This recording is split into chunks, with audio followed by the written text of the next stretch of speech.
तो दोस्तों एपिसोड 2 की शुरुआत में हम देखते हैं कि कुछ मिनटमैन 1985 में एक मिशन के लिए जाते हैं, पर तभी लोकी के वेरिएंट ने हंटर C-20 के दिमाग को कंट्रोल करके सारे मिनटमैन को मार दिया। फिर वो वेरिएंट टाइम रिसेट चार्ज के साथ साथ C-20 को भी अपने साथ ले गया। वहीं टीवीए में हमारा वाला लोकी एक घड़ी से टीवीए कैसे काम करता है और इसके क्या क्या रूल हैं ये सब सीख रहा था। तभी उनको मिनटमैन के टीम पर हुए हमले के बारे में पता चलता है, तो मोबियस छानबीन करने के लिए एक टीम बनाता है जिसमें हमारा वाला लोकी भी रहता है। इस बात पर हंटर C-50 को एतराज रहता है, पर मोबियस के हिसाब से एक लोकी को पकड़ने के लिए दूसरा लोकी बहुत काम आएगा। जब वे लोग 1985 में पहुंचते हैं तब उनको पता चलता है कि इस बार वेरिएंट लोकी ने हंटर C-20 को भी अपने साथ ले गया है। बात थोड़ी अजीब थी क्योंकि बाकी सारे अटैक्स में वो वेरिएंट सारे हंटर और मिनटमैन को मार देता था। यहाँ लोकी मोबियस से पूछता है कि टीवीए टाइम ट्रेवल तो करता ही है, तो क्यों वे लोग अटैक से पहले ट्रेवल करके वेरिएंट को नहीं पकड़ लेते हैं। तब मोबियस बताता है कि ऐसा करने से वे लोग सीक्रेट टाइमलाइन में एक और ब्रांच बना देंगे। यहाँ लोकी उनको अपनी बातों के जाल में फंसाने की कोशिश करता है, पर लास्ट मूवमेंट में मोबियस को लोकी की चाल का पता चल जाता है।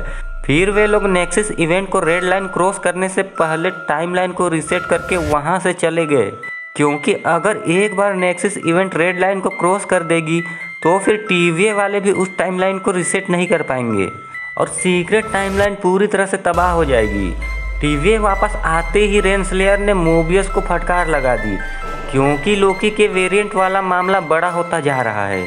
पर फिर मोबियस उसे किसी तरह से समझा लेता है कि उन्हें लोकी को एक और मौका देना चाहिए, क्योंकि अगर कोई इस केस को सुलझाने में मदद कर सकता है तो वो सिर्फ हमारा वाला लोकी ही है। बाहर आकर मोबियस लोकी से कहता है कि रेनस्लेयर ने उसको एक और चांस दिया है, पर अगर इस बार लोकी ने कोई और गड़बड़ी की तो वो खुद उसे मिटा देगा।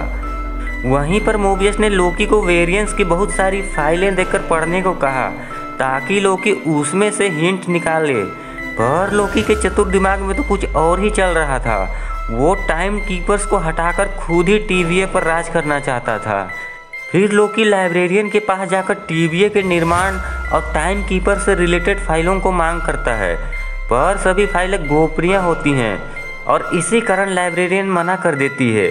पर वो लोकी को उसकी सीक्रेट टाइमलाइन वाली फाइल को पढ़ने दे सकती है।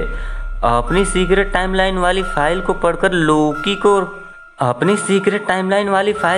लोकी को रैग्नारोक यानी कि एसगार्ड की खात्मे वाली बात का पता चला।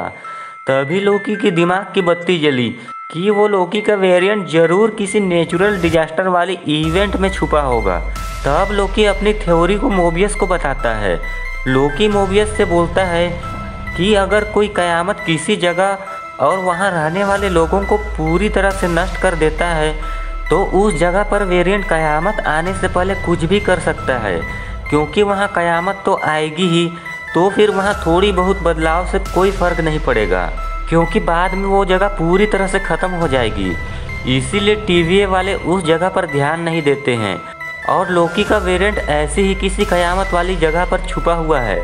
लोकी की इस थ्योरी को चेक करने के लिए मोबियस उसे 79 AD के पोम्पेई शहर ले जाता है, क्योंकि वहाँ पर एक भयानक ज्वालामुखी का विस्फोट होना था और सारा पोम्पेई नष्ट होने वाला था। लोकी वहाँ पर गांव वालों को ज्वालामुखी फटने के बारे में चेतावनी देता है और कुछ छोटी मोटी डिस्टरबेंस करता है, क्योंकि लोकी जानता था कि ये गांव वाले कोई नहीं बचेंगे।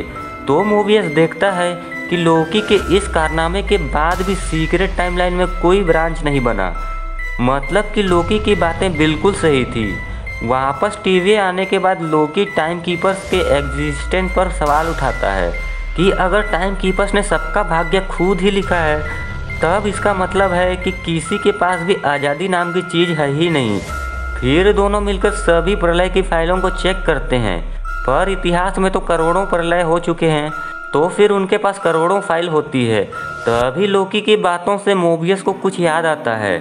मोबियस को पहले एपिसोड में एक बच्चे के पास से चॉकलेट मिला था। चेक करने पर उनको पता चलता है कि वो चॉकलेट 2047 से 2050 के बीच बना था। तो वे लोग उसी बीच के सारे प्रलय के फाइलों को चेक करते हैं और लोकी को वो प्रलय मिल जाता है जहां वेरिएंट छुपा होगा। फिर मोबियस जैसे तैसे रेंसलियर को मना लेता है।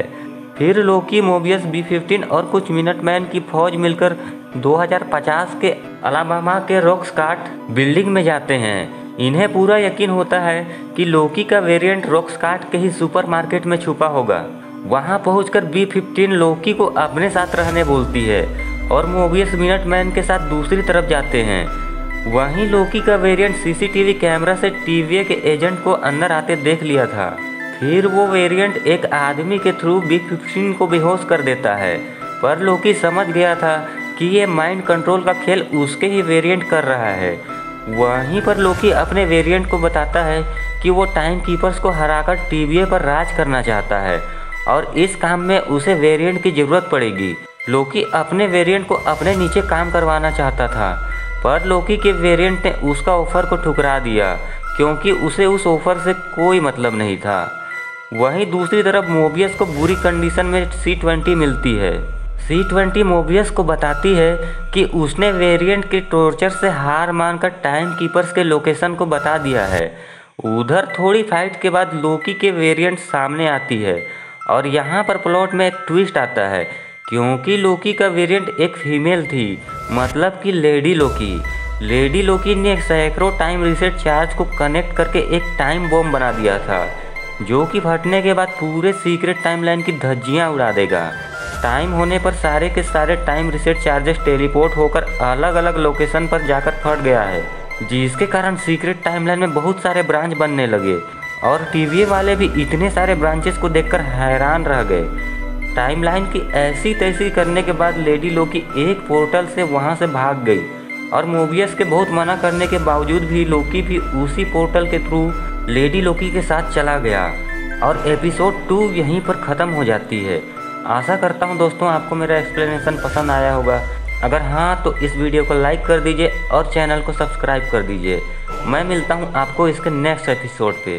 तब तक के लिए बाय।